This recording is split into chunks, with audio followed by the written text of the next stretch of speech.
هو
التربية الإسلامية.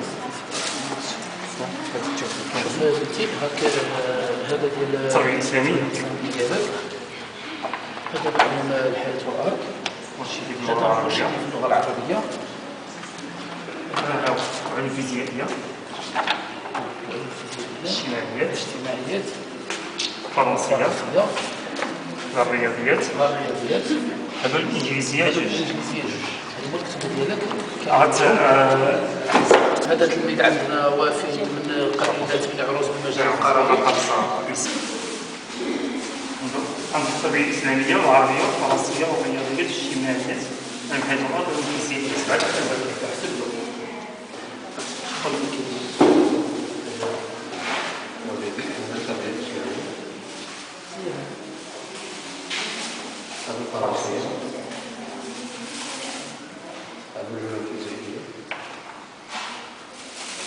قرأت فيهم إن شاء الله ونجاح وندير خطوات على خطوات.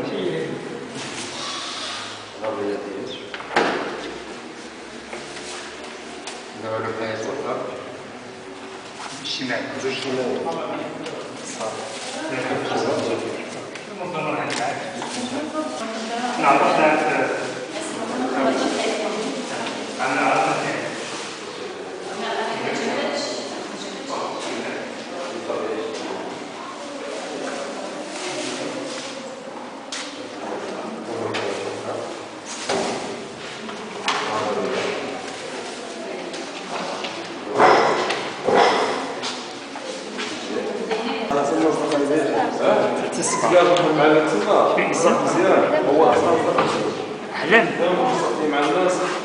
ماشي الأحلام تتسق.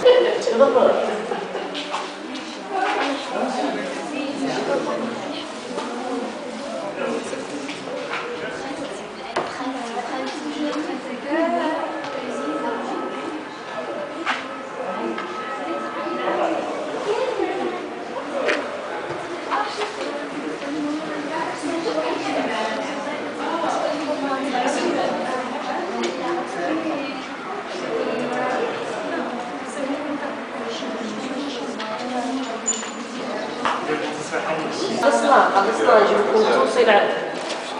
جيب التوصيل. عندناش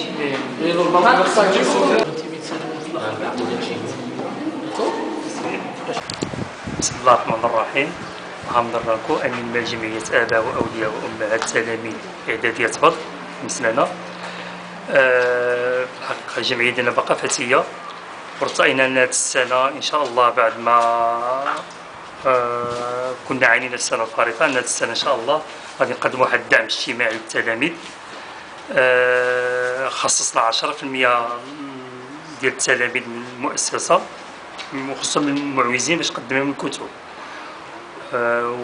وخاص الميزانيه ديال كتفوق حوالي 25,000 درهم ديال الكتب للتلاميذ ديال المؤسسه المعوزين. وكذلك في البرنامج ديالنا تاع الدعم الاجتماعي غادي نوفروا البدل كذلك التلاميذ المعوزين، البدل المدرسيه. وعندنا ان شاء الله في البرنامج ديالنا اننا غادي نوفروا النظارات كذلك التلاميذ المعوزين. وفيما يخص الدعم الاجتماعي اللي خصصته الجمعيه السنه كيوصل 50,000 درهم فيما يخص الكتب والنظارات والبدل. كما في الميزانيه ديالنا خصصنا واحد المبلغ ديال 30,000 درهم، هذا فيما يخص السير ديال المؤسسه يعني حاولنا نجهزوا مؤسسة واحد الجهاز عصري حتى ترقى بالمستوى التعليمي إلى ما يصبو إليه صاحب الجلالة نصر الله والشعب المغربي كذلك. وشكرا.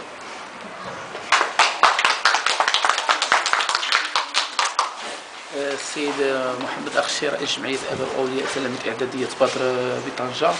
اليوم فاتح أكتوبر قمنا بتفعيل الشطر الأول من الدعم الاجتماعي اللي وفرته جمعية آباء وأولياء التلاميذ فيما يخص الكتب المدرسية للتلاميذ المعوزون. السقف هذا الدعم الاجتماعي ديال الكتب كنا قررنا بأنه ما غادي يفوقش 30,000 درهم، ولحد الساعة راه قارب 25,000 درهم كما صرح أمين المال ديال الجمعية. وقبل هادشي كله راه كنشكروا رئيس المؤسسة السيد حسن الهبطي على المجهودات الجبارة اللي قام بها في هذه المؤسسة منذ التحاقه بها في أوائل هذه السنة هذه، حيث فتح الأبواب المجموعة من الأوراق ديال الإصلاحات داخل المؤسسة، وتلقى الدعم الكامل من عند جمعية الآباء، حيث أن جمعية الآباء وأولياء التلاميذ خصصت ميزانية ديال تحسين وتنوير فضاء المؤسسة واحد السقف مالي يقارب ما يفوقش 30,000 درهم، الآن قارب 15,000 درهم لحدود 1 أكتوبر. وفرت كذلك الوثائق الإدارية المدرسية ديال جميع التلاميذ بدون استثناء إدارة المؤسسة، وخففنا العبء بزاف على الآباء. وهذه هي هما الأهداف اللي كتصبوا لهم جمعية الآباء، هو تخفيف العبء على الأب والمساعدة في إطار دعم اجتماعي قانوني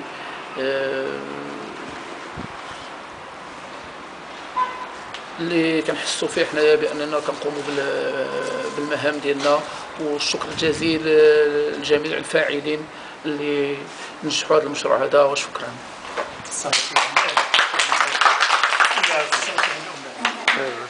احنا كتلاميذ كنشكروا جمعيه الاباء والمدير والسيد المدير على هذا المجهود الجبار اللي قاموا به، وعلى هذه المساعده طونا الكتب المدرسيه وساعدونا. شكرا.